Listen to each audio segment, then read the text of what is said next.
पिथौरागढ़ में आतंकियों के खिलाफ ऑपरेशन तराशी में उत्तराखंड के एक जवान शहीद, आज दी जाएगी अंतिम विदाई।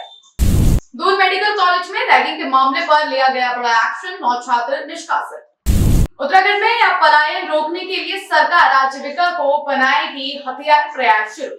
कांग्रेस शासन में सीएम आवास से संचालित होते थे घोटाले, भाजपा का कांग्रेस पर बड़ा बयान। नमस्कार, आप देख रहे हैं खबर गंगा और मैं हूं आपके साथ अंजलि रावत। अब खबर विस्तार से। उत्तराखंड सरकार ने प्रदेश के कृषि सहायकों को नए साल का बड़ा तोहफा दिया है। कृषि मंत्री गणेश जोशी के निर्देश पर सहायकों के मानदेय में भारी बढ़ोतरी का शासनादेश जारी कर दिया गया है। अब कृषि सहायकों को 8,300 रुपए के बजाय 12,391 रुपए प्रति माह मिलेंगे। देखिए, कृषि सहायक कई वर्षों से उनका वेतन नहीं बढ़ा था, मानदेय नहीं बढ़ा था, वेतन नहीं मानदेय बढ़ा, और उसको हमने बढ़ा दिया, उसका जियो हो गया। क्योंकि आज कृषि का हमारे आर्थिक मजबूत करने में एक बहुत बड़ा योगदान होने वाला है। कृषि और हॉर्टिकल्चर एक ये ऐसे क्षेत्र हैं जिससे हम प्रदेश की आय को बढ़ा सकते हैं। मैं उनको शुभकामनाएं देता हूँ, बधाई देता हूँ, और मुझे पूरा भरोसा है कि जिस सोच के साथ हमने उनको मानदेय बढ़ाया है उस सोच को भी साकार करेंगे और कृषि के क्षेत्र में और अच्छा काम करेंगे। उत्तराखंड में घोटालों को लेकर छिड़ी सियासी जंग के बीच भाजपा ने कांग्रेस पर तीखा हमला बोला है। प्रदेश प्रवक्ता मथुरादत्त जोशी ने कहा कि कांग्रेस के दौर में मुख्यमंत्री आवास से ही घोटाले संचालित होते थे और आबकारी विभाग भ्रष्टाचार का अड्डा बन चुका था। आरोप है कांग्रेस का, जहां पर भी कहीं पर भी अनियमितता मिली, चाहे हरिद्वार में अनियमितता मिली, देखो IAS अधिकारी सस्पेंड हो गए। आज जिसका आप जिक्र कर रहे हैं, अगर युवा कल्याण विभाग में कोई गड़बड़ी हुई है तो आप देखिएगा कि उसका जो ADG था, जो अतिरिक्त महानिदेशक है, उसको निलंबित करने का काम सरकार ने किया है। अन्य अधिकारियों के खिलाफ भी कार्रवाई होगी। निश्चित रूप से घोटालेबाजों के लिए इस प्रदेश में कोई स्थान नहीं है। ये धामी जी की सरकार है और यहाँ अगर कोई भी, चाहे बड़ा आदमी हो चाहे छोटा आदमी हो, अगर कहीं पर भी अनियमितता करेगा, वित्तीय अनियमितता करेगा या कोई गड़बड़ी करेगा या कोई घोटाला करने का काम करेगा तो निश्चित रूप से वो दंडित होगा और उसके खिलाफ कार्रवाई होगी। वो उसकी परिणति है आज। और कांग्रेस के वक्त में तो इतने बड़े बड़े घोटाले डकार दिए गए, चाहे केंद्र के स्तर पर हो चाहे राज्य के स्तर पर हो। अब कितनों के नाम लें, उस समय तो तमाम चीज़ें, मुख्यमंत्री कार्यालय से घोटाले हो रहे थे, आपके सामने की बातें हैं। मुख्यमंत्री कार्यालय से तमाम तरह के टैक्स वसूल जा रहे थे, ये तो आपके सामने की बात है। आबकारी में कितना बड़ा घोटाला हुआ था कांग्रेस के समय में। और यहाँ अगर कहीं पर भी हल्की भी अनियमितता हो रही है और निश्चित रूप से बड़े बड़े अधिकारी जेल जा रहे हैं। उत्तराखंड में पलायन रोकने के लिए सरकार अब आजीविका को हथियार बनाने जा रही है। सचिव ग्राम्य विकास धीराज सिंह गब्याल ने मुख्यमंत्री पलायन रोकथाम और वाइब्रेट विलेज योजना की समीक्षा करते हुए अधिकारियों को सख्त निर्देश दिए हैं। अपर सचिव अनुराधा पाल के मुताबिक पलायन रोकने के इस प्रयास का मुख्य उद्देश्य सीमांत क्षेत्रों में टिकाऊ रोजगार पैदा करना है। सचिव महोदय की अध्यक्षता में एक बैठक हुई थी जिसपे विस्तार से मुख्यमंत्री पलायन रोकथाम योजना, मुख्यमंत्री बॉर्डर डेवलपमेंट परियोजना और वाइब्रेंट विलेज योजनाओं पर चर्चा हुई, जिसमें सभी डिस्ट्रिक्ट के CDO साहिबान मौजूद रहे। उसमें पिछली बार की एक मीटिंग में भी सभी जनपदों को निर्देशित किया गया था कि आजीविका परक गतिविधियाँ जिससे लाइवलीहुड सीधे सीधे तौर पर जुड़ी हो, लोगों की इनकम में वृद्धि हो, ऐसे अच्छे प्रोजेक्ट्स अपने डिस्ट्रिक्टों के लिए बनाइए। छोटे छोटे प्रोजेक्ट्स या खाना पूरी के लिए ना बनाएं। तो उस पर करते हुए विभिन्न डिस्ट्रिक्टों ने, विभिन्न जनपदों ने हमें बहुत सारी योजनाएं प्रेषित की। उन योजनाओं पर विस्तार से चर्चा हुई। देहरादून के दून मेडिकल कॉलेज में रैगिंग के खिलाफ बड़ी कार्रवाई हुई है। 12 जनवरी की रात जूनियर छात्रों के साथ रैगिंग करने के दोषी पाए गए MBBS के 9 सीनियर छात्रों को कॉलेज और हॉस्टल से निष्कासित कर दिया गया है। तो मुख्य आरोपियों पर 50-50 हजार रुपए का जुर्माना भी लगाया गया है। कॉलेज की प्राचार्य डॉक्टर गीता जैन ने सख्त लहजे में कहा कि कैंपस रैगिंग फ्री है और सुप्रीम कोर्ट की गाइडलाइंस का उल्लंघन करने वालों को किसी भी कीमत पर बख्शा नहीं जाएगा। दून मेडिकल कॉलेज में रैगिंग पूर्णतया निषेध है। जैसे ही मेरे पास ये प्रकरण आया तो तुरंत ही इसको जांच कमेटी को, एंटी रैगिंग कमेटी को सौंप दिया गया और जो भी रिकमेंडेशन कमेटी की आएंगी तो वो रिकमेंडेशन फॉलो करी जाएंगी। और I am I'll ensure you that strictest possible action will be taken against the offender. Ma'am एक आखिरी सवाल, सुप्रीम कोर्ट की गाइडलाइन है जिसमें कहा जाता है कॉलेज में किसी भी तरीके से रैगिंग नहीं होनी चाहिए। ऐसे में जो घटना सामने आई है इसको लेकर समिति भी बनाई जा रही है और समिति की भी आने वाले समय में रिपोर्ट पेश होगी। तो क्या लगता है इन तमाम जो गाइडलाइन है उसके बाद भी घटना हो रही है? देखिए, मैं इसका जवाब यही देना चाहूँगी कि जैसे साहब इतनी पुलिस है, सबको पता है कि मर्डर करेंगे तो जो है क्या कहते हैं हमें सजा तक हो सकती है, फांसी तक हो सकती है, दूसरी बात भी लोग नहीं मानते हैं। तो डिस्पाइट बीइंग हम लोग की जीरो टॉलरेंस है रैगिंग के प्रति। समय समय पर हम बच्चों को जागरूक भी करते हैं, लेक्चर्स लेते हैं, हर जगह बोर्ड हमने लगा रखे हैं। तो ये केस का विषय है कि ऐसा हुआ, लेकिन मैं आप लोग को विश्वास दिलाना चाहती हूँ कि स्ट्रिक्टेस्ट पॉसिबल एक्शन जो है that will be taken against the offenders. और हम जो भी कमेटी की जांच की रिपोर्ट आएगी उसका पूर्णतः हम लोग पालन करेंगे।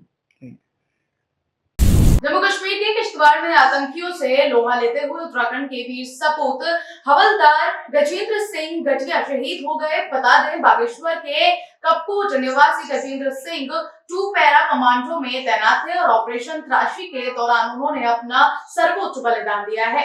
शहीद का पार्थिव शरीर आज उनके पैतृक गांव पहुंचेगा, जहां राजकीय सम्मान के साथ उन्हें अंतिम विदाई दी जाएगी। कैबिनेट मंत्री गणेश जोशी ने शहीद के परिवार को 50 लाख की सम्मान राशि और एक सदस्य को सरकारी नौकरी देने की घोषणा की है। देखिए, आज कपकोट का हमारा एक जवान देश की रक्षा करते हुए शहीद हुआ है। पूरी सरकार उनके साथ में खड़ी है। सरकार द्वारा जितनी अनुमन्य सम्मान राशि है उस परिवार को दी जाएगी। उनके घर वालों की भावना के अनुरूप सड़क विद्यालय का नाम रखा जाएगा। और क्योंकि ये वीरों की भूमि है और कोई भी घटनाओं कोई जवान हमारे यहाँ से शहीद होता है और हमने सम्मान राशि को बढ़ाकर हमने जो है 50 लाख रुपए किया है, उस परिवार को दिए जाएंगे और उसके परिवार के एक व्यक्ति को सरकारी नौकरी हमारी सरकार देगी। ये हमारी सरकार का कमिटमेंट है।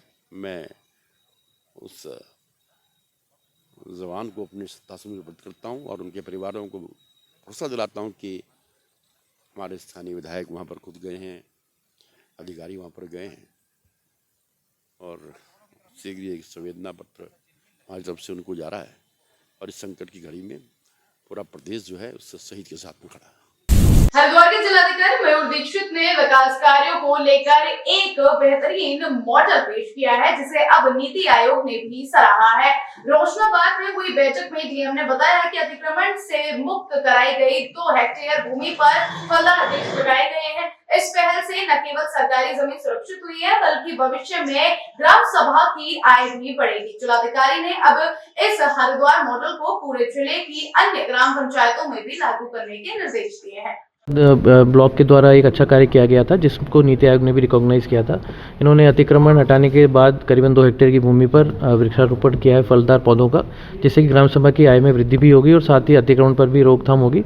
इसी प्रोजेक्ट को और भी रेप्लिकेट करने के लिए अन्य गाँव में भी, अन्य ग्राम पंचायतों में भी डायरेक्शन दिए जा रहे हैं। एक तरफ उत्तराखंड के पहाड़ों में लोग पानी और सड़क जैसी बुनियादी सुविधाओं के लिए तरस रहे हैं, वहीं प्रदेश के सांसदों द्वारा अपनी निधि का पैसा दूसरे राज्यों में खर्च करने का मामला गरमा गया है। आरटीआई से हुए खुलासे के मुताबिक सांसदों ने उत्तर प्रदेश और हरियाणा में ट्यूबवेल और स्कूलों के लिए 1.28 करोड़ रुपए आवंटित किए हैं। टिहरी सांसद माला राज्यलक्ष्मी शाह ने अकेले आगरा के लिए 1 करोड़ रुपए दिए हैं, तो राज्यसभा सांसदों ने हरियाणा और गोरखपुर में बजट खर्च किया है। बीजेपी ने इसे नियमानुसार बताया, जबकि कांग्रेस ने इस पर कड़ा हमला बोला है। आज बहुत ही अचंभित कर देने वाली एक खबर छपी है कि उत्तराखंड, हमारे प्रदेश के कई सांसद गणों ने अपनी सांसद निधि को प्रदेश के इतर बाहर के राज्यों में खर्च किया है। ये बहुत ही विस्मय की स्थिति है कि प्रदेश के सांसदों की निष्ठा इस प्रदेश में सीमित न होकर अन्य प्रदेशों में भी उनकी निष्ठा जुड़ी हुई है और वो निष्ठा अन्य प्रदेशों के लिए भी प्रदर्शित कर रहे हैं। प्रश्न ये उठता है कि जिस संसदीय क्षेत्र से, जिस प्रदेश से हमारे माननीय सांसद बने हैं, उस प्रदेश की जनता की बहुत उम्मीदें होती हैं, आवश्यकताएं होती हैं। हमारा प्रदेश ऐसे ही मूलभूत आवश्यकताओं के लिए हमारे प्रदेश के लोग जूझ रहे हैं, और ऐसे में हमारे प्रदेश के लोगों के उन मूलभूत आवश्यकताओं को दरकिनार करके, जिसमें कि स्कूलों में कक्षों का निर्माण करना हो, स्कूलों में फर्नीचर की व्यवस्था करना हो, हमारे महिला मंगल दलों को तमाम गांव के अनुरूप आवश्यक जो साधन उपलब्ध कराए जाने होते हैं उनकी बात हो, या फिर कहीं पर छोटी छोटी पेयजल लाइनों की बात हो, कहीं पर किसी अस्पताल में एम्बुलेंस की बात हो, इन सब बातों को दरकिनार करके बाहर के प्रदेशों को सांसद निधि खर्च किया जाना प्रदेश की जनता के साथ धोखा है। उत्तराखंड के कैबिनेट मंत्री गणेश जोशी ने भाजपा के नवनियुक्त राष्ट्रीय अध्यक्ष नितिन नवीन को हार्दिक बधाई दी है। मंत्री जोशी ने कहा कि नितिन नवीन का संगठनात्मक अनुभव और युवा नेतृत्व पार्टी को एक नई ऊर्जा प्रदान करेगा। देखिए, आज देश को, भारतीय जनता पार्टी को एक युवा अध्यक्ष मिला है, क्योंकि आज युवा का जमाना है और विश्व का सबसे अधिक युवा देश अगर कोई है तो भारत है। विश्व की आबादी का 60% युवा भारत में रहता है, और निश्चित ही नितिन नवीन जी के बनने के बाद एक नई ऊर्जा पार्टी में आएगी, और अधिक से अधिक जो नौजवान हैं भारतीय जनता पार्टी से जुड़ेंगे, और ये भारतीय जनता पार्टी और मजबूत होकर देश के विकास के लिए, देश की सुरक्षा के लिए काम करेगी। उत्तराखंड की ऐसी ही तमाम छोटी बड़ी खबरों के लिए बने रहे हमारे साथ और देखते रहिए खबर लंका। नमस्कार।